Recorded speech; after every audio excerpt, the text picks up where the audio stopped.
마켓나우 2부 시작합니다. 안녕하십니까, 이해라입니다.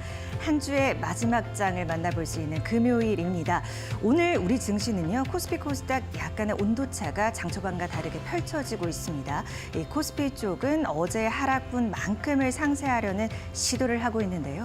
오늘에 이어서 다음 주장 전략, 또 대비할 수 있는, 도움될 수 있는 전략들 오늘 마켓나우 2부에서 꼼꼼히 챙겨드리도록 할게요. 자, 오늘 오만한 인터뷰에서는요, 어제 윤석열 대통령 취임 2주년 기자회견이 있었는데 이 내용과 함께 AI 시장 확대에 따른 산업별 영향 짚어보겠고요. 그리고 이데일리 편집국장 이정래 시선에서는요, 이 시점에 필요하다고 생각했습니다. 올해 20%나 떨어진 네이버 집중 분석해 보겠습니다. 오늘도 끝까지 함께해 주시기 바랍니다. 자, 그럼 먼저 시장 상황 짚어보고 올게요. 코스피는 한 30포인트까지 오르기도 하더라고요. 지금은 0.87% 상승폭은 조금은 낮아졌습니다. 2730선을 지나가고 있고 코스닥은 장 초반 0.4%대 강세로 출발을 했지만 현재는 하락 전환 870선 아래로 내려왔습니다. 이 시가총액 상위 종목이라든지 오늘 업종별 상황을 봐도 이 분위기가 그대로 전해지고 있는데요. 코스피는 1위부터 10위까지 모두 빨간불을 켠 반면에 코스닥은 혼조세가 짙게 나타나고 있는 상황입니다. 일단 수급 상황 짚어보도록 할 텐데요. 외국인과 기관의 동반 매수세가 들어오고 있습니다. 특히나 기관 쪽에서 금투라든지 연기금 쪽에서 강하게 끌어당기고 있는 점이 보입니다. 2천억 원 가깝게 매수세 보여주고 있고요. 코스닥 쪽 살펴보도록 할게요. 코스닥 같은 경우에는 외국인이 이틀 연속 매도에 나서면서 600억 원 가까이 오늘도 팔아치우고 있습니다. 개인과 기관이 각각 450억 원, 170억 원 매수세 보여주고 있습니다. 자세한 섹터와 종목 얘기는 2분 통해서 들어보도록 하겠습니다. 네, 오늘은 하이투자증권 이화진 과장과 얘기 나눠보도록 하겠습니다. 안녕하세요. 네, 안녕하세요. 네, 오늘 장 흐름은 어떻게 보고 계십니까? 네, 확실히 최근에 조금 시장의 흐름과는 좀 다르다고 좀 보이고 있습니다. 물론 오늘 로봇주가 게임주가 굉장히 선방을 하고 있는 모습을 보이고 있는데 어제 관련된 삼성전자 이제 자율주행 관련해서 이제 로봇 산업을 본격적으로 키운다라는 이제 뉴스가 이제 나왔었고 일반적으로 사실 이 로봇 산업 같은 경우는 사실 금리에 굉장히 민감하게 반응하는 이제 산업이라 생각을 하고 있습니다. 작년에도 대표적인 로봇 회사인 일본의 이제 화학 같은 경우도 2분기부터 이제 이번 1분기까지도 계속 꾸준히 실적이 안 좋은 모습을 보여왔습니다. 대표적으로 사실 중국 쪽이 굉장히 매출 비중이 크고 실제로 제조업 같은 경우가 산업용 로봇은 중국의 비중이 워낙 이제 크다 보니까 결국에는 최근에 중국 제조업 지수가 생각보다 조금씩 나아지고 있다는 측면이 조금 긍정적인 모습을 기대해도 되지 않을까라고 생각을 하고 있습니다. 두산 로보틱스 어제 실적이 안 좋게 나왔었지만은 결국 한 3분기쯤에는 좀 흑자 전환에 대한 기대가 크고 대표적인 삼성전자 관련된 로봇 중에 레인보우 로보틱스 같은 경우도 그동안 북미 쪽 판매 채널은 두산 로보틱스가 굉장히 더 많았었는데 레인보우 로보틱스도 12월에 북미 판매 채널에 등록하게 되면서 북미 쪽에 관련된 그동안 이제 고용 관련 대안책으로 이제 로봇 협동 로봇에 대한 수요가 충분히 올라갈 수 있을 것으로 보이고 있기 때문에 충분히 지금 시장에서도 부각받지 않을까 생각을 하고 있습니다.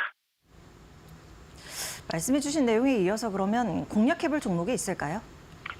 저는 대표적으로 투자 로보틱스를 봐야 된다고 생각을 하고 있습니다. 왜냐하면은 우리가 이미 작년 같은 경우야 정책적인 모멘텀 그리고 대기업에 대한 투자나 M&A 이슈가 있었지만은 결국에는 실적이 나와줘야 시장 규모가 커지고 그에 대한 투자가 더 계속 나올 수 있다고 보이고 있습니다. 결국 투자 로보틱스가 언제 흑자 전환이 되냐가 굉장히 중요한데 물론 작년 IPO 때 기대했던 부분이 2분기로 좀 생각을 하고 있지만은 금리 인하 시그널 자체가 그동안 조금씩 지연되면서 적어도 만약 7월 8월에 만약에 인하를 하게 되면은 그만큼 북미 쪽의 기업들의 그런 협동 로봇의 수요가 더 가파르게 올라갈 수 있다고 보기 때문에 그러면 3분기에 흑자 전환되고 실제적으로 지금 이제 협동 로봇도 30kg 이상에 대한 무게를 들 수 있는 그 신제품이 하반기에 출시가 됩니다. 결국에는 그동안 판매 채널에 고객사를 굉장히 많이 두고 있는 게 두산 로보틱스고 경기가 회복이 된다. 그러면 당연히 협동 로봇의 매출이 빠르게 올라갈 수 있는 게 두산 로보틱스가 좀 보이고 있기 때문에 일단은 메인은 두산 로보틱스를 가지고 가시되 삼성전자 향해서 결국 레인보우 로보틱스에 대한 수요도 가파르게 올라갈 수 있다는 점을 감안을 하시고 두산 로보틱스 추이가 더 중요하다 말씀을 드리겠습니다. 하반기에 흑자 전환 기대감을 가진 두산 로보틱스 설명해 주셨는데 이 밖에도 좀 특징적인 흐름을 보이고 있는 기업이 있다면요? 네, 넷마블입니다. 오늘 뭐까지 해서 대부분의 게임주들 실적 발표가 다 마무리가 됐습니다. 이게 과연 단기적으로 봐야 되는 거냐, 아니면 지속성을 봐야 되는 거냐. 결국 지금 2분기에 대한 실적 기대감이 굉장히 큰 회사들이 넷마블과 위메이드입니다. 특히 넷마블 같은 경우는 나 혼자 레벨업 어라이즈가 이제 어제 1일자 관련된 매출이 나왔고 실제로 실적 발표 이후에 콩콜에서도 하루 매출만 140억이 나왔습니다. 결국 이것도 지속성이 중요하겠지만은 기존의 아스타 연대기나 아니면 세븐나이츠 키우기와 같은 기존에 최근에 이거 신작이 나왔던 그 라인업 자체가 2분기에 대폭 성장할 수 있는 매출이 좀 기대가 큽니다.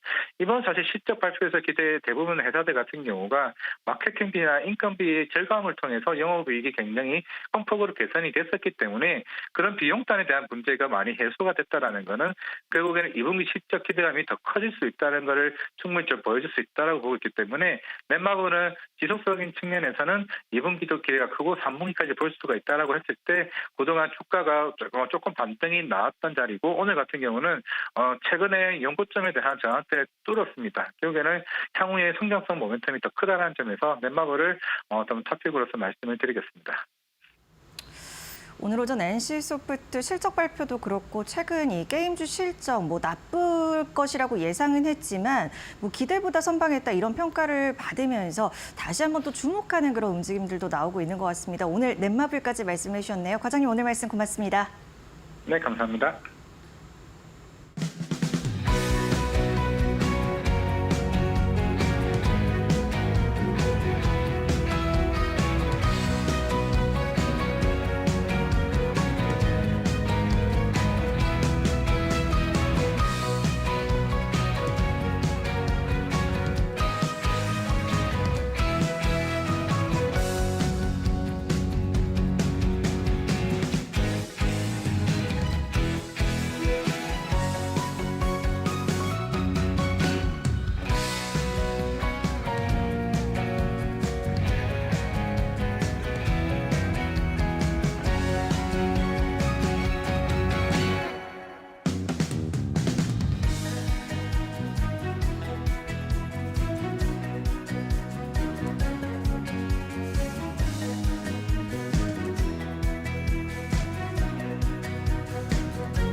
제가 저희 출연자들을 너무 모두 사랑하지만 모든 것을 알고 계셔서 더 잘 물어볼 수 있게 만드는 분은 더더욱 좋아합니다. 그래서 오늘 이분 소개해드리려고요. 윤석천 경제평론가님과 함께합니다. 안녕하세요. 네, 안녕하십니까? 네, 예, 예. 반갑습니다. 네, 반갑습니다. 네, 제가 이제 서두에 말씀을 드린 만큼 잘 대답을 해주셔야 돼요. 모든 걸 다 잘 알겠죠. 제가 꼽아서 잘 여쭤보도록 예, 하겠습니다. 예. 자, 어제요. 네네. 윤석열 대통령이 취임 2주년 기자회견을 했습니다. 네네. 기념으로요. 우리는 또 주식시장과의 연계성을 따져봐야 되니까요. 네네, 그렇죠. 그래서 챙겨봐야 할 이슈가 있는지 그리고 네. 요거 따라서 어떤 전략을 좀 세워보면 좋을까. 일단 총평도 들어보고 싶고요. 글쎄요, 우리나라 주식시장이 네. 대통령님의 말씀 한마디에 저는 뭐 이렇게 출렁출렁 할 수 있는 어떤 시기는 지나지 않았나 이렇게 생각을 합니다. 예. 그보다도 중요한 거는 사실 뭐 기업의 기초 체력이라든지 성장성, 실적들이 더 중요한 요소가 되겠죠. 어쨌든 뭐 그 시장 참여자들이 관심을 기울였던 거는 역시 금투세 문제하고 저출산 대책 정도로 요약을 할 수가 있을 것 네. 같아요. 근데 그것도 사실은 뭐 그 대통령께서 계속해서 그 금투세 폐지를 갖다가 주장을 해오셨는데 그 연장선상에 있다라고 봐야 되겠죠. 그렇지만 뭐 그게 그 불행히도 사실은 그 대통령의 그 금투세 폐지 의지 자체가 현실적으로 가능하냐는 거에 대해서는 의문의 여지가 좀 많이 있지 않습니까? 왜 그러냐면 야당이 첫째 이제 반대를 하고 있고, 네, 그러니까 뭐 국회 저기에 협력도 필요한 그렇죠. 그게 것이고, 입법 그러니까. 사항이니까요. 네. 두 번째로는 여론 지형도 약간 좀 좋지는 않죠. 전체적으로 놓고 보게 되면은 주식시장에 참여를 하는 사람들은 금투세 폐지를 갖다 원하지만은 대부분의 국민들의 여론은 사실은 그게 아니니까요. 그게 이제 금투세 폐지 자체가 현실화될 가능성은 별로 없다. 그래서 그렇게 크게 영향을 끼치지는 않는 것 같고요. 저출산 대응 역시 사실은 뭐 이거 국가 비상사태고 사실은 그건 뭐 대통령의 인식뿐만 아니라 일반 대부분의 뭐 인식 자체도 마찬가지죠. 그래서 저출산 대응 기획부라는 걸 새로 만들어서 사회부총리급으로요. 예. 그래서 부처를 연계해서 대책을 세우겠다라고 얘기를 하는 건데 사실 저출산 대책이라는 게 지금까지 계속해서 있지 않았습니까? 네. 그래서 이번 것이 과연 뭐 시장에 어떤 충격을 줄 만큼 새로운 것이냐 하는 거에는 의문의 여지가 있는 거고요. 중장기적인 어떤 실적이 나타나게 되면은 아무래도 뭐 아동이라든지 교육이라든지 유아용품 어떤 섹터에는 긍정적인 영향을 미치겠지만은 그런 어떤 실적 자체가 나타나지 않는 이런 상황에서는 사실 구체적인 액션 플랜도 역시 지금까지는 뭐 마련되어 있는 상황이 아니기 때문에 시장에 어떤 영향을 주기에는 좀 미흡하지 않나 이런 생각을 합니다. 네. 예, 예. 일단 크게 어제 이제 기자회견 내용에서 이 시장과 연계해서 바라볼 수 있는 거를 정리해 보자면 금투세 네네. 저출산을 말씀을 해주셨는데 네네. 이 저출산은 그러면 말씀하셨듯이 여러 정부에 걸쳐서 벌써 뭐 전략 수립하고 하겠다 그렇죠. 이렇게 말했던 거예요. 근데 네네. 지금 말씀을 보면 중장기적으로 성과가 나오지 않으면 이렇게 연계된 섹터들 유아용품이라든지 그렇죠. 크게 반응하기가 어렵겠다라고 하신 거는 네네네. 사실 이거 성과 단계 안 나올 것 같거든요. 그러면 이 섹터들도 안 움직인다고 봐야 돼요. 그 5년, 10년 제가 어려울 것 읽기로는 같은데요. 교육에 대한 어떤 실적들, 교육 섹터 분야에서 특히 그 굉장히 실적들이 잘 나온 줄로 알고 있어요. 인구가 계속해서 줄어들고 있는데도.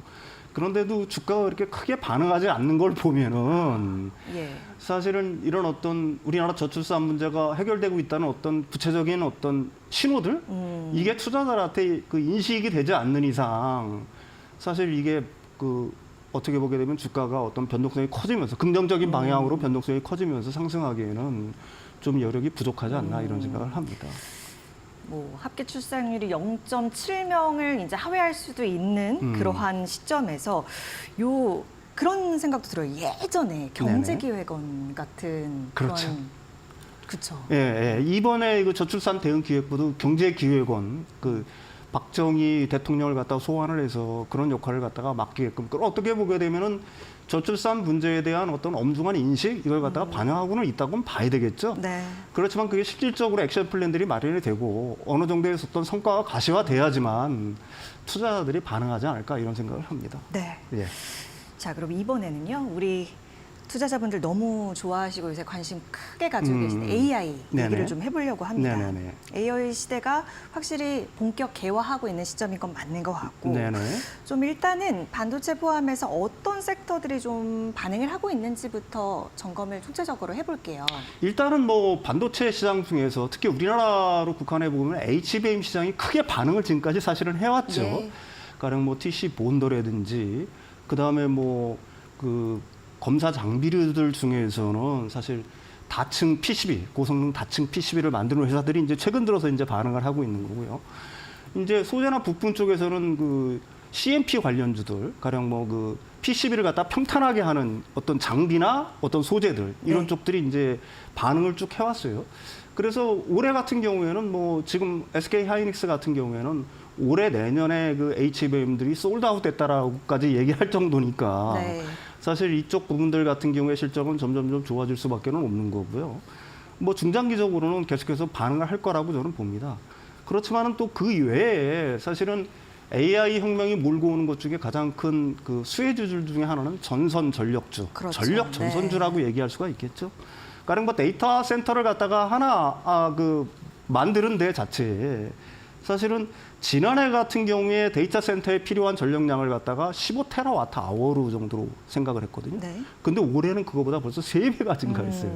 그래서 45테라와트 아워 정도가 될 거라고 예상을 하고 있는 거니까 엄청난 새로운 전력 뭐 이런 것들이 필요하다라고 얘기할 수가 있는 거고요. 예. 글로벌 전체적으로 놓고 보게 되면 20년에 이쪽 시장 자체가 한 2천억 달러 정도였었어요. 그런데 이게 30년 정도 되면 5천억 달러니까 이게 우리나라 돈으로 계산하면 얼마인가요? 한 900조 원 정도 되는 시장으로. 이게 몇 배 성장하는 시장이니까요. 뭐 이런 이유 자체는 여러분들이 다 알고 계시지만은 뭐 AI를 통한 어떤 데이터 센터의 어떤 전력 수요 이거에 더해서 사실은 미국 같은 경우에는 노후 인프라를 갖다가 개선해야 될 시점이지 않습니까? 예. 그 사용 뭐 기한을 갖다가 보통 한 30년 정도 잡고 있는데 그다음에 이제 재생에너지 붐이면서 새로 깔아야 되는 문제들이 이제 복합적으로 발생을 하고 있는 네. 거고요. 그래서 그쪽 부분들이 가장 큰 수혜 섹터가 아닌가 두 개가 이렇게 정리할 수가 있을 것 같아요. 네, 반도체 HBM 관련주와 뭐 전력 전선주 이렇게 말씀해 주셨는데, 근데 전력 전선주 많이 올라왔잖아요. 그렇죠. 지금 시점에 그럼 투자는 유효하다.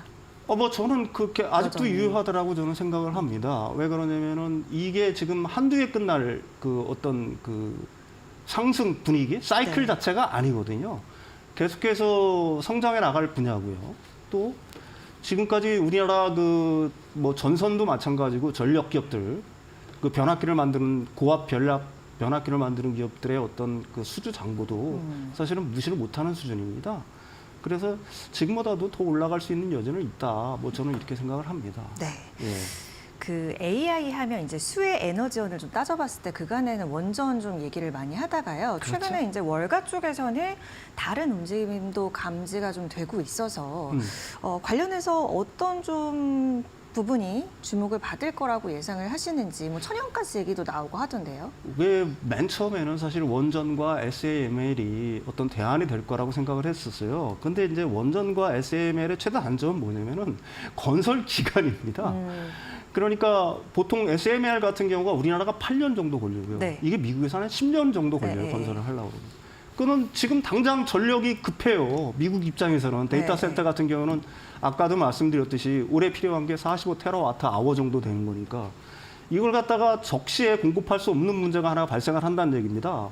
그러니까 원전 자체는 무탄소원이니까 좋겠죠. 기후 변화 위기에 대응할 수 있는 건데 그렇죠. 네. 이게 문제는 역시 이 건설에 오랜 기간이 걸린다. 그래서 이제 대응책으로 내세우는 게 이제 천연가스죠. 천연가스 같은 경우는 미국에서는 첫 번째로 엄청나게 생산이 되고 있고 가격이 낮다는 장점이 있죠. 근데 문제가 또 있습니다. 이것도 역시. 예, 어떤 문제점이요? 탄소가 뭐 기존의 그 화석연료에 비해서는 많이 낮춰졌다라고는 얘기를 하지만은 역시 탄소가 발생을 하죠. 두 번째 문제는 데이터 센터가 벽지나 오지에 건설이 되고 있어요. 주로 도시 근처가 아니라. 네. 근데 거기까지 이 파이프라인을 연결해야 되는 문제들이 있을 거 아닙니까? 이런 두 가지 문제를 안고 있다는 얘기예요. 그래서 이제 최근에 대안으로 떠오르고 있는 거는 사실은 태양광 발전. 그 태양광 발전에도 문제가 있지 않습니까? 근데 이게 간헐성, 경직성에 문제가 있어요. 네. 사실 밤 되면은 태양광 발전을 할 수도 없는 거고 예. 또 겨울이라든지 이런 쪽에는 굉장히 장기간 발전을 할 수가 없잖아요. 그래서 대안으로 세우고 있는 게 태양광 발전 플러스 ESS. 네. 플러스 에너지. 가스 발전을 결합하는 형태가 지금 가장 유력한 방식으로 그 얘기가 되고 있는 거고요. 실제로 태양광 발전 같은 경우에는 미국에서 엄청난 성장을 하고 있고요. 그에 따라서 ESS 같은 경우도 엄청난 성장을 하고 있거든요. 네. 그러니까 ESS 같은 경우가 이제 그 굉장히 이제 성장을 많이 할 텐데 이게 ESS가 들어가게 되면은 사실은 기존의 3원계 그 배터리보다도 거기에는 전해액이 50에서 70%가 더 들어갑니다. 예. 그러니까 당연히 ESS 주뿐만이 아니라 전해액이라든지 네. 이런 것들이 이제 그 우리나라 입장에서는 우리나라 그 배터리 관련된 기업 입장에서는 호재가 될 수밖에 없었죠. 그래서 이제 그 뭐 일부에서는 이제 천연가스를 갖다가 얘기를 하는데 아까도 얘기했지만 천연가스 같은 경우도 두 가지 문제를 안고 있기 때문에 결국에는 태양광 발전과 ESS 거기에 더해서 마지막으로 이제 가스 발전을 갖다가 결합하는 양식으로 이게 진행이 될 수밖에 없다. 이게 뭐 그 가장 합리적인 추론 아닐까 이렇게 생각을 하고 있습니다. 네. 예, 예.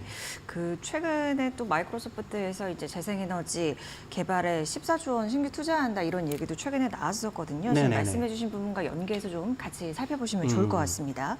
그리고 우리 시장 뭐 오늘까지도 좀 뜨거운 당분간은 지속이 될 것 같아요. 네네. 네이버요. 요 네네. 라인 야후. 네. 일단 주가부터 저는 너무 걱정이 돼서 우려할 수준인지 주가 흐름은 어떻게 보세요? 글쎄요. 네이버가 가령 그 경영권을 갖다가 거기서 잃는다고 하더라도 기존의 그 네이버 지분을 갖다가 소프트뱅크한테 다 넘긴다고 하더라도 사실은 그 일단 이번 라인 사태는 이 단기적으로는 사실은 네이버 주가에 이미 녹아 있다라고 생각을 합니다. 오늘도 많이 내리고는 분명히 예, 있지만 이미 선반영이 이미 됐다. 선반영이 됐다라고 생각을 해요. 근데 이제 문제는 뭐냐면은 이게 혹시 우리나라 국민들이 원하지 않는 바로 흘러 들어가서 가령 뭐 네이버가 그 라인 야후의 어떤 갖고 있는 어떤 지배권을 갖다가 완전히 상실하는 사태가 벌어져서 그 주식을 갖다가 다 넘긴다고 할 때 거기서 이제 거기서 받은 뭐 돈이 있을 거 아니겠습니까? 예. 그 돈을 이용해서 뭐 AI의 뭐 일부에서는 뭐 집중적으로 투자를 한다라고 얘기를 하는데 그러니까 다른 말로 얘기하면은 네이버가 어떤 충분한 현금을 갖다가 확보를 해서 실제로 인공지능 시장이라든지 다른 신성장 동력 분야에 투자를 해서 거기서 어떤 가시적인 투자가 나타나지 않으면은 만약에 나타난다 그러면 네이버 주가는 반등할 수가 있겠죠. 그렇지만 나타나지 않는다고 하면 2차적으로 타격을 받을 수가 있다고 생각을 해요. 가령 그 네이버의 그 해외 진출 어떤 모델들, 그다음에 수익 모델 자체가 무너지는 걸 갖다가 봤기 때문에 예. 그래서 더 중요한 건 뭐냐면 향후 네이버 입장에서는 새로운 신성장 동력을 얼마나 빨리 찾고 거기서 얼마나 가시적인 성과를 얻느냐가 사실은 네이버의 향후 주가를 갖다가 결정할 거라고 봅니다. 예, 예. 지금 이제 시장에서 예상 나오는 것을 보면 어느 정도 이제 지금 매각한 부분으로 투자 재원을 확보해서 네. 새로 이제 다시 투자하고 이런 네. 부분에 대한 뭐 보완도 있다라고 얘기는 하는데 일단 우리가 어떤 결과가 나올지를 좀 생각을 해봐야 될 것 같고 네. 일단 지금 가장 유력한 거는 일부 지분 매각하는 방식이죠. 그렇죠. 그게 이제 뭐 그 가장 그 어떻게 보게 되면 중립적인 어떤 결론이라고 얘기하는데 그게 이제 사실은 우리가 바라는 우리가 지금 추론하는 어떤 형태로 흘러 들어가지 않을 거라는 조짐들도 서서히 보이고 있어요. 가령 뭐 라인 야후는 네이버와 완전히 독립을 해서 기술 독립을 꾀하겠다. 소프트뱅크도 뭐 100% 네이버의 지분을 갖다 인수하겠다는 얘기들 갖다가 그게 블러핑인지 뭔지는 모르지만 네. 협상을 앞두고서 일본에서는 일부 굉장히 열심히 떠들고 있잖아요. 사실은 그러니까 다른 말로 얘기하면 네이버가 완전히 손을 떼게 하는 방식까지 이렇게 강하게 밀어붙이고 있다는 얘기거든요. 근데 사실은 그게 현실적으로 가능할지는 저는 뭐 개인적으로 좀 의문인 상황입니다. 가령 라인 야후가 네이버와 완전히 결별을 해서 기술 독립을 이루겠다라고 하지만 현실적으로 그 라인 야후가 네이버에 기대고 있는 어떤 기술 의존도 자체 네. 그거를 갖다가 완전히 독립하기까지는 상당한 시간이 필요할 거라는 생각을 해요. 그래서 일본 라인 야후나 소프트뱅크 입장에서도 아직도 네이버는 필요한 존재다라고 보는 거고요. 그렇게 될 때는 가장 이제 합리적인 추론은 일부 지분을 갖다가 그 소프트뱅크한테 이전하는 방식. 그게 현재로서는 뭐 가장 합리적인 추론일 거라고 봅니다. 네. 예. 그 기업 이슈인데 네. 일단 일본 쪽에서는 총무성 그러니까 뭐 행정을 우리나라로 따지면 예전 내무부 같은 거라고 얘기를 하더라고요. 그러니까 정부가 이렇게 적극적으로 나서고 있는 것에 비해서 우리 정부 너무 소극적인 태도 아니냐 이런 지적도 나오던데 이 부분과 관련해서는 평론가님 의견 어떠십니까? 저는 그 부분에 대해서는 적극적으로 동의를 합니다. 예. 우리가 사실은 뭐 일본과 적성 관계도 아닌 거고, 그 다음에 그 소비자 정보, 개인 정보들이 일부 유출이 됐다라고 해서 사실은 그거를 갖다 보안 조치를 갖다 강화하고, 그 다음에 또 같이 그런 일이 발생을 하게 되면 벌금을 뭐 매긴다고 하는 정도는 모르겠는데 네. 사실은 지분을 갖다가 양도해라라고 압박을 하는 거는 자기들 입장에서는 그게 뭐 다른 나라 그 기업이라도 마찬가지로 했을 거라고 얘기하지만 사실 뭐 유튜브라든지 구글이라든지 이런 회사들에 대해서 그런 압박을 할 수가 있겠습니까? 그리고 이게 중요한 이유는 뭐냐면 우리가 라인 야후가 그다음에 네이버가 갖고 있는 어떤 라인의 어떤 영향력 자체가 일본에 국한되어 있는 것만은 아니잖아요. 그렇죠. 태국, 네. 인도네시아, 대만까지 있는 건데 그 모든 걸 갖다가 경영권을 상실하게 되면 잃는다는 얘기거든요. 그러니까 다시 말해서 우리나라 플랫폼 기업들의 해외 진출의 어떤 모델 자체가 완전히 붕괴된다는 걸 갖다가 의미하는 거기 때문에 지금 우리나라 정부는 네이버의 입장을 존중한다는 어떤 원론적 입장만을 취하고 있는데 이 정도 가지고는 안 되는 거고요. 사실은 향후 협상에서 사실은 유리한 점을 갖다가 잡기 위해서라도 네. 우리 정부가 더 강력한 어떤 조치를 갖다가 일본 정부라든지 이런 쪽에 보내는 게 그런 신호를 보내는 게 설사 지분 조정을 할 때 그런 사태가 벌어진다고 하더라도 거기에서의 어떤 밀리지 않기 위해서는 사실은 우리 정부의 그런 입장이 더 필요한 상황이 아닌가 이렇게 생각을 합니다. 네, 알겠습니다. 네이버 얘기는 저희가 여기까지 좀 듣도록 하고 아까 이제 2차 전지 말씀하실 때 눈 반짝하시는 걸 제가 봤어요. 그래서 최근에 뭐 리비안이라든지 루시드 이런 미국 전기차 업체들 실적이 좀 안 좋았습니다. 네. 우리나라 이제 2차 전지 업체들 영향은 또 어떨까 연계해서 좀 생각을 해보고 싶어요. 뭐 전기차 회사들, 순수 전기차 회사들이 실적이 안 좋아졌다는 거는 뭐 그게 긍정적인 뉴스는 될 수는 없을 것 같아요. 그렇지만 리비안, 루시드라든지 뭐 테슬라를 비롯해서 북미 시장에서 실적이 안 좋았다라고 얘기하지만 반면에 다른 완성차 업체들, 가령 뭐 GM이라든지 벤츠라든지 아우디라든지 현대도 100% 이상 성장을 했고요. 기아자동차 EV 부분이 200% 이상 사실은 성장을 했거든요. 북미 지역의 캐즘이라고 하지만 전기차 성장률이 1분기에 20%가 넘었습니다. 캐즘이라고 해서 사실은 그런 거예요. 사실 이런 어떤 전기차 완성차 업체들의 실적 악화는 충분히 예견돼 있던 일이라고 얘기할 수가 있는 네. 거죠. 완성차만큼 차를 만들어 본 경험들이 없잖아요. 특히 배터리 레저를 갖다가 한다고 하면서 거기서 제가 알기로는 엄청난 어떤 손해, 어떤 시행착오를 겪은 줄 알고 있어요. 그래서 완성차 업체들만큼 어떤 다양한 모델들이라는 이런 걸 갖다가 내놓는 것도 아니고요. 그래서 이런 쪽들의 어떤 그 손실 자체가 우리나라 배터리 업체들한테 긍정적인 뉴스는 될 수는 없겠지만 그렇다고 해서 다른 완성차 업체들까지 이렇게 실적이 악화된 게 아니다. 이 부분을 갖다가 그러니까 뭐 이사전지라든지 배터리 섹터에 투자하시는 분들은 좀 주목을 해야 될 것 같아요. 예, 예. 네, 알겠습니다. 네. 올해 미국 대선이라든지 이제 글로벌의 큼직한 이슈들이 참 많은데요. 그 벌써부터 아니죠. 뭐 당연히 준비를 해야 되는 부분이겠는데 당선 네네. 결과에 따라서 뭐 수혜 업종이라든지 피해 업종이라든지 정책이 어떻게 바뀔 거라든지 너무 설왕설래가 많아요. 어떻게 판단해야 돼요? 글쎄요, 투자자들은? 뭐 트럼프 대통령이 되면은 사실은 뭐 우리나라 전 섹터에 대해서 부정적인 영향을 미칠 거라는 어떤 그런 분석들이 굉장히 많죠. 근데 저는 반드시 그렇다라고 생각을 하지 않습니다. 뭐 많은 사람들이 정권이 바뀌면 모든 게 일시에 바뀔 거라고 생각하는데 민주적인 어떤 그 자본주의 세상에서 정권이 바뀐다고 해가지고 기존의 어떤 추진하던 정책들이 일시에 바뀌고 완전히 폐기되는 경우는 극히 드물어요. 네. 사실은 뭐 일부 수정 보완될 수는 어느 정도 있겠죠. 그렇지만은 뭐 투자자 입장에서는 그런 쪽에 일희일비하다기보다는 사실은 구조적으로 성장하는 기업들에 대해서 실적과 성장이 뒷받침되는 주식들 이런 기업들에 어떤 중장적인 어떤 투자를 하는 게 훨씬 더 유리한 부분이 아닌가. 정책이 이렇게 바뀔 거니까 거기에 따라서 나는 이렇게 반응을 해서 팔아야지라고 생각하는 거는 뭐 제가 생각하기에는 좀 글쎄요. 너무 어떤 섣부른 행동이 아닌가 저는 이렇게 생각을 합니다. 세상은 그렇게 쉽게 바뀌지가 않더라고요. 예. 네, 네. 알겠습니다. 평론가님 말씀 좀 정리를 해보자면 결국에는 뭐 이렇게 큰 정책 기조가 크게 이렇게 바뀌기에는 이 자본주의 사회에서 매우 어려운 일이다. 결국에는 그렇습니다. 예, 예. 구조적 성장이 지속이 되고 이 성장과 실적이 뒷받침이 되는 그러한 분야, 기업들 위주로 잘 자신만의 시선을 가다듬는 노력이 중요하다라고 그렇습니다. 말씀을 해주실 것 같습니다. 네, 오늘 말씀 잘 들었고요. 평론가님 여기서 인사 나누도록 하겠습니다. 오늘 말씀 고맙습니다.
이데일리 이정훈 편집국장의 시선, 오늘 시간 시작해 보겠습니다. 안녕하세요. 안녕하세요. 네.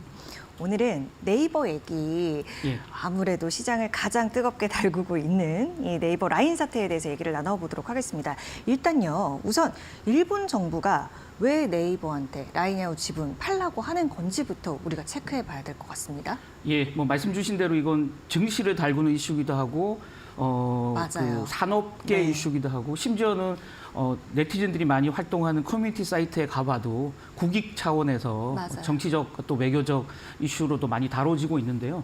그만큼 굉장히 뜨거운 그 이슈다 이렇게 말씀드릴 수 있을 것 같고요. 말씀대로 사실은 문제는 네이버가 사실은 그 문제의 단초를 먼저 제공한 건 맞습니다. 작년 11월에 네이버가 50% 지분을 가지고 우회적으로 운영하고 있는 라인 야후, 일본의 뭐 대표적인 메신저죠.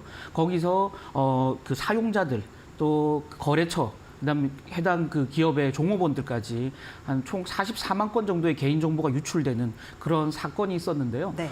개인정보 유출 사건이 일어나면 항상 원인이 뭔지 조사를 하는데 조사를 해보니까 라인 야후가 쓰고 있는 네이버의 클라우드가 해킹을 당해서 개인정보가 유출됐다라는 조사 결과가 나왔습니다. 그래서 일본 총무성이라는 일본의 주무부처에서 라인 야후에 경고 메시지를 보낸 거죠. 행정지도 명령을 내려서 니들이 쓰고 있는 그 시스템을 빌려 쓰고 있는 네이버가 문제가 되니 네이버하고의 그 네이버를 너무 과도하게 의존하지 말고 둘의 관계를 좀 개선해 봐라라고 이제 행정지도 명령을 내렸죠. 그에 대해서 라인 야후가 올 3월에 대답을 했습니다. 일본 총무성에 답변을 제출했는데 네이버와 네트워크를 분리하겠다. 그러나 우리만 기술로는 그 네이버를 대체하기 어려우니 필요한 시간 한 2년 이상 정도의 시간을 달라라고 얘기하니 총무성이 버럭 화를 내면서 야 너무 니들이 사태를 안일하게 대처하는 거 아니냐라고 하면서 그럴 바에는 네이버와의 그 모든 시스템 위탁 관계를 비롯해서 경영의 어떤 그 지배구조 문제까지도 개선을 하라라고 추가적인 행정지도를 또 내린 겁니다. 예. 그러고 나니 그 네이버 입장에서는 굉장히 당황스러운 상황이 됐고요. 심지어 어제 보도 나온 내용을 보면 집권 자민당의 국회의원들까지 나서가지고 라인 야후는 일본이 쓰는 메신저인데 그 라인 야후에 기본적으로 들어가는 모든 인프라는 일본 것이 돼야 된다라고 강력한 어떤 국익 차원에서 얘기를 했기 때문에 네이버는 굉장히 지금 궁지에 몰려 있는 상황이다 이렇게 봐야 될 것 같습니다. 확실한 계기를 네이버 쪽에서 예. 제공을 한 것은 맞다고 했는데 예. 사실 좀 명분 잡아서 이러는 거 아니냐 이런 시선도 있는데 어떻게 보세요? 예, 맞습니다. 뭐 말씀대로 국민 메신저라고 불릴 정도로 라인 야후가 굉장히 일본 내에서 지배적인 어떤 사업자인 건 분명하거든요.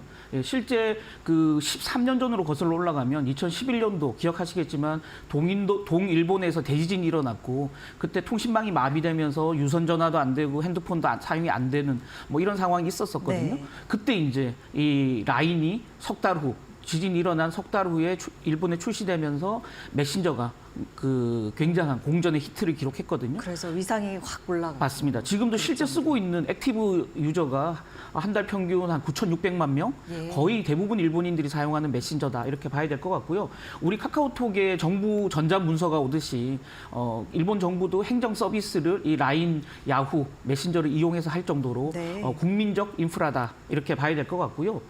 다만 여기서 또 하나의 애매한 문제는 라인의 그 포지션입니다.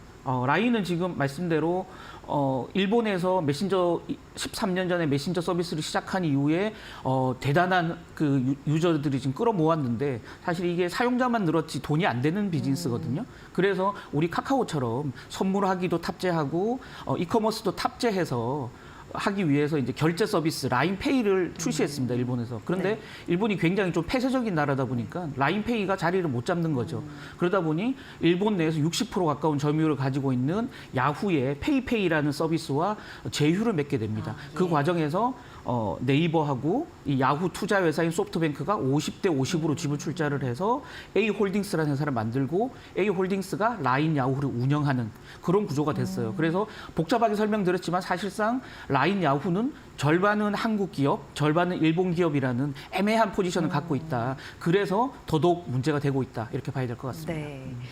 일본 정부가 요구하는 게 정확히 뭐예요? 그래서 예, 아까 말씀드렸지만 행정 지도라고 했지 않습니까? 행정 지도는 대부분 정부 공무원이 해당 기업에 전화를 해서 이렇게 해주세요라고 이제 구두로 경고하는 거거든요. 그러다 보니까 사실은 그 얘기한 당사자 또 들었던 당사자가 아닌 이상은 누구도 정확하게는 알 수 없어요. 문건으로 남아 있는 게 아니기 때문에. 예. 그럼에도 불구하고 최근에 이제 그 일본의 관방장관, 우리로 따지면 정부 공식 대변인입니다. 관방장관이 여기 대해서 코멘트를 했는데요.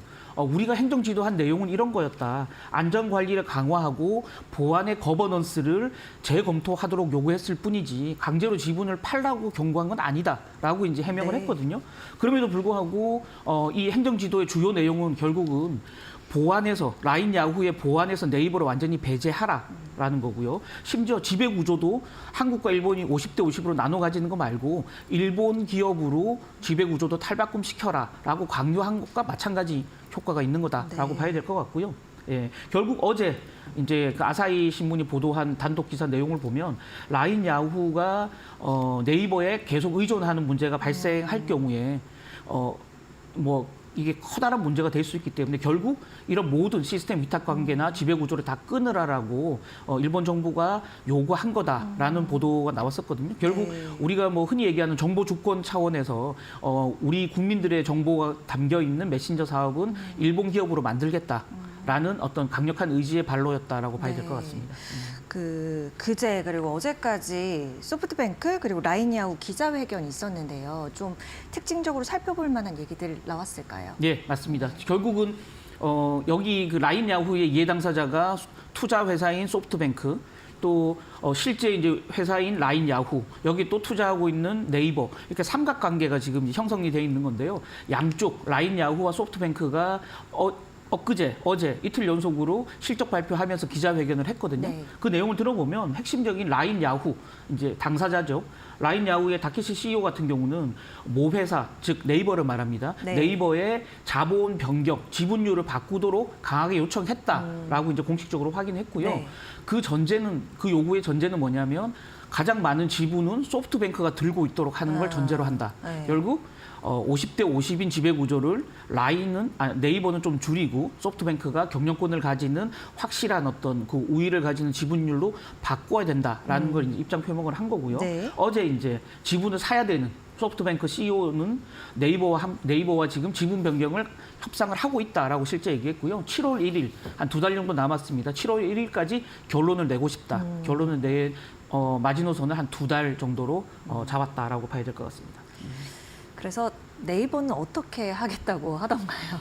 예, 말씀대로 사실 일본 정부하고 엮여 있는 거고 사업을 일본에서 하는 거기 때문에 네이버는 공식적으로 입장을 드러내기가 굉장히 어렵습니다. 왜냐하면 잘못 발언했다가 일본 정부의 심기를 다시 불편하게 할 수도 있는 거고요. 일본 국민 정서에도 안 좋은 영향을 미칠 수 있기 때문에 네이버는 사실상 공식 입장 표명을 하지 않고 있습니다. 네. 그럼에도 불구하고 이제 기자들은 계속 취재를 해야 되니까요. 네이버 얘기를 들어보면 결국은 우리 정부하고 공조하면서 긴밀하게 공조하면서 중장기적인 네이버의 성장 전략에 맞춰서 어떤 대안을 세울지를 계속 고민하고 있다 정도로만 얘기를 하고 있거든요. 다만 우리가 이제 좀 넘겨짚을 수는 있습니다. 어떤 결론을 내릴지를 좀 넘겨짚을 수는 있는데 결국은 지금 라인 야후 아까 말씀드렸지만 일본에서는 메신저 사업 외에는 크게 돈 되는 사업을 못 하고 있는 상황이거든요. 네. 그렇다면 지금 오히려 라인 야후가 동남아에 나가서 비즈니스를 굉장히 강하게 하고 있는데 대만, 태국, 인도네시아에서 실제 유저가 한 2억 명이 넘거든요. 그래서 그쪽에서는 사실은 뭐 메신저를 매개로 해서 간편 결제라든지 그러니까 이커머스죠. 그다음에 이제 웹툰이라든지 배달이라든지 이런 서비스로 돈을 벌고 있는 사업입니다. 결국 그래서 돈이 안 되는 일본 사업을 떼내고 돈이 되는 동남아 사업은 계속 네이버가 가져가는 이런 어떤 그 방안을 찾기 위한 고민을 하고 있을 거고요. 결국은 이런 그 해법을 찾을 수 있다면 결국은 일본 행정 지도에도 부합되고 동남아 사업도 지켜내는 그래서 뭐 어찌 보면 뭐 서로 윈윈할 수 있는 그런 어떤 절충안이 나올 수도 있겠다라고 봐야 될 것 같습니다. 해법이라고 말씀하셨습니다. 그런 대안이 있을 수 있을까요? 어떻게 전개가 돼야 되는 건데요? 그렇죠. 뭐 네이버도 굉장히 고민하고 있겠지만 뭐 어떤 누가 지금 확실한 답을 줄 수 있는 건 아니지만 저희가 좀 시나리오를 만들어 보자면 뭐 이런 걸 겁니다. 지금 현재 이 소프트뱅크 자회사인 제트홀딩스가 50% 지분을 가지고 있고요. 네이버가 네. 50% 지분을 가지고 있기 때문에 이 A홀딩스라는 네. 라인, 야후의 지분을 50대 50으로 갖고 있기 때문에 네이버가 일정 지분을 이 제트홀딩스, 소프트뱅크에 넘길 겁니다. 네. 근데 완전히 넘기지는 못할 거예요. 왜냐하면 소프트뱅크는 사실은 우리는 대단한 테크 회사처럼 알고 있지만 투자 회사예요. 여러 테크 회사에 돈을 투자하는 네, 회사일 네. 뿐이지 기술력은 아무것도 가지고 있지 않은 회사거든요.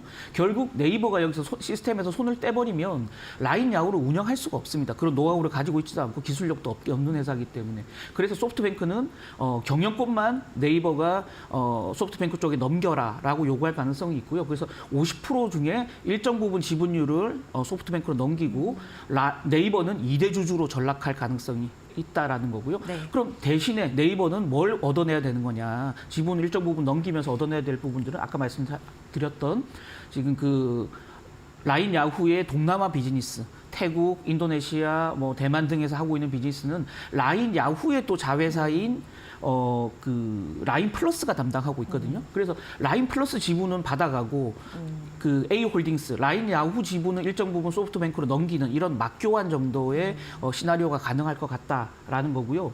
뭐 실제로 뭐 이렇다면 일본은 지금 디지털화가 굉장히 더딘 나라이기 때문에 일본 비즈니스를 떼내면 성장성이 오히려 좋아질 수 있다라는 장점이 있고요. 지분 조정을 잘해서 그 라인 플러스의 동남아 비즈니스를 가진다면 오히려 네이버 입장에서는 반전의 계기도 될 수 있지 않을까라는 생각을 하고요. 다만 이제 변수가 하나 있다면 이런 부분일 겁니다. 어제 윤상현 의원을 비롯해서 국민의힘 내부에서조차도 지금 우리 정부가 계속 수수방관하고 있다라는 네. 우리 정부에 대한 비판 메시지를 내고 있거든요. 결국 우리 정부도 어느 순간이 되면 일본 정부와 협상에 나설 겁니다. 다만 지금 미리 나서지 못하고 있는 이유는 지금 우리 정부가 나서서 일본 정부에 굉장히 화를 내거나 뭐 그 문제 제기를 한다면 오히려 네이버 입장이 더 난감해질 수 있기 때문에 네이버가 일단은 어떤 전략을 세울지를 정하고 나면 우리 정부가 그걸 근거로 해서 일본 정부와 협상을 벌일 가능성이 있고요. 결국 우리 정부와 일본 정부 간의 거중 조정이 어떤 방식으로 이루어지냐에 따라서 네이버에 득이 되느냐, 큰 마이너스가 되느냐가 결정될 수 있겠다라고 봐야 될 것 같습니다. 그러니까 지분 일정 부분 주고 우리도 받고. 그러니까 등가 교환의 법칙이 잘 예. 성립이 돼야 되는 시점인 맞습니다. 것 같은데요. 예. 물론 지금 이 상황에 있어서 정부의 소극적 대처 야뿐만이 아니라 여권 내부에서도 그런 예. 얘기가 있다라고 말씀을 예. 해주셨잖아요. 여론이요 매우 안 좋더라고요. 매우 안 좋습니다. 커뮤니티나 예. 이런 걸 보면요. 맞습니다. 왜 그렇다고 보세요? 누적돼 온 그런 불신일까요? 그렇죠. 뭐 사실상 이게 그 심지어는 보수지로 대변되는 모 이제 C 일보의 도쿄 특파원이 거의 그냥 예, 말씀하시는 실제 건데. 그 본인의 칼럼에서 네. 우리 정부에 그 질문을 던졌거든요. 우리 정부가 일본과 관계 개선을 하기 위해서 그 일본과 계속 이렇게 친일본 외교 전략을 폈냐, 아니면 결국 일본과 가까워지면서 우리 한국이라는 국가의 국익을 더 높이기 위해서 사실 일본과 관계 개선을 했냐라는 질문을 근본적으로 했거든요. 네. 결국 우리 정부는 일본과의 관계 개선이 목표가 되면 안 되는 거고요.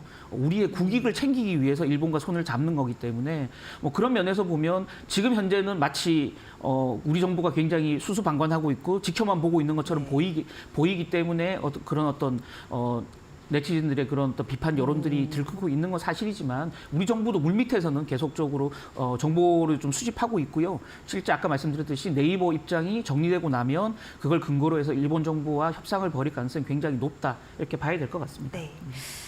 증시에서는 예. 이번 사태 이후에 결국에는 주가가 어떻게 될 것이냐를 가장 궁금해 하십니다. 네. 일단 주가 흐름도 좀 궁금하고요. 어떻게 네. 보고 계세요? 예, 뭐 주가는 오르락 내리락 하고 있지만 결국 1분기 실적이 굉장히 좋았음에도 불구하고 주가는 전체적으로는 올랐다 내렸다 하면서 제자리 걸음, 약간 우하향 곡선을 그리고 있는 건 사실이거든요. 그래서 보면 기관 투자가들이 많이 팔았어요, 최근 들어서. 다만 주가가 빠지는 와중에 외국인 투자자는 계속적으로 주식을 사담고 있다, 저가에. 그래서 조금 아까 제가 말씀드렸지만 네이버가 대안을 잘 찾는다면, 절충안을 잘 찾는다면 오히려 성장이 더딘 일본 사업을 떼내고 성장성이 높은 동남아 사업을 지키는 방안, 이게 오히려 전화위복의 기회가 될 수도 있다라는 거고요. 일부 저가 매수하는 투자자들은 그런 기회를 노리고 있지 않겠나 이런 생각을 하고 있습니다. 결국은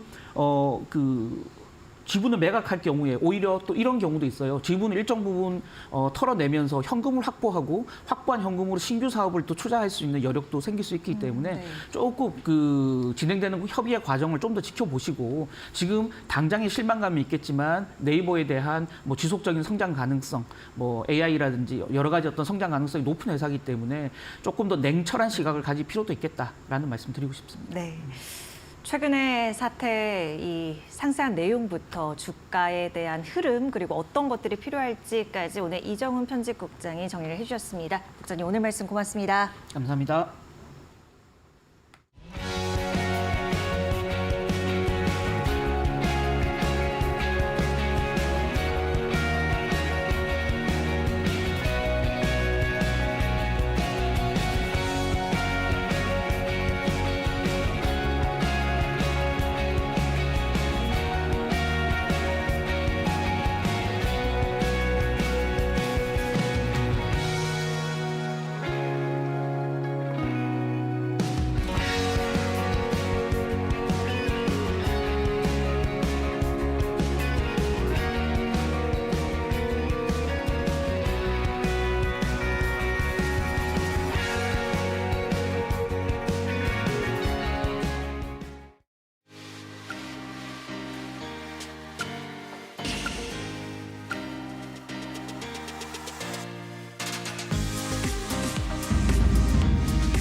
먼저 사진 한 장 보시죠. 네, 라인 메신저와 이 부분은 이따 말씀드릴게요. 앞서 우리가 살펴봤지만 네이버가 과장은 조금 더해 메신저 라인을 뺏길 위기입니다. 과학기술정보통신부에서는 우리 기업의 해외 사업과 투자가 부당한 대우를 받지 않도록 대응하겠다고 했지만 동시에 국가 간 이해에 기업체가 끼어 있어서 정부가 나서야 할 자리를 판단해야 하는 상황이라고 밝혔습니다. 그런데요, 너무 안일한 태도로 느끼는 분들 많은 것 같습니다. 우리 정부가 나서야 할지 말지 눈치 보는 동안 이미 일본 정부는 이와 관련해서 그립을 아주 세게 잡고 가고 있으니까요. 이 오른편을 보시면요, 한국형 전투기 KF-21 보라매입니다. 이 공동개발국 인도네시아인데요. 인도네시아가 1조 6천억 원 분담금 중에 1조를 안 내고 있습니다. 와중에 인도네시아 기술자의 기술 탈취 시도도 적발이 됐는데 애초부터 이들이 기술 가져갈 목적을 가지고 들어온 게 아닌가도 싶습니다. 기술 털리기에 이어 분담금 깎아주기, 한국항공우주라든지 한화시스템, 이 중간에 있는 우리 기업들을 더 이상 바보로 만들면 안 됩니다. 반도체에 이런 일 안 일어날 한 법 없습니다. 기술 주권, 패권 지켜야죠. 필요할 땐 확실하게 나서 주십시오. 정부와 기업 원팀 파트너십 간절히 필요한 시점입니다. 앵커나우였습니다. 네, 현재 시간 10시 48분 지나가고 있습니다. 한 주의 마지막 금요일입니다. 오늘 장도 마무리까지 저희 이데일리 TV와 함께 꼼꼼히 전략 챙겨보시길 바랍니다. 행복한 금요일 되시고요. 저는 다음 주 이 시간에 다시 인사드리겠습니다. 함께해 주신 여러분 고맙습니다.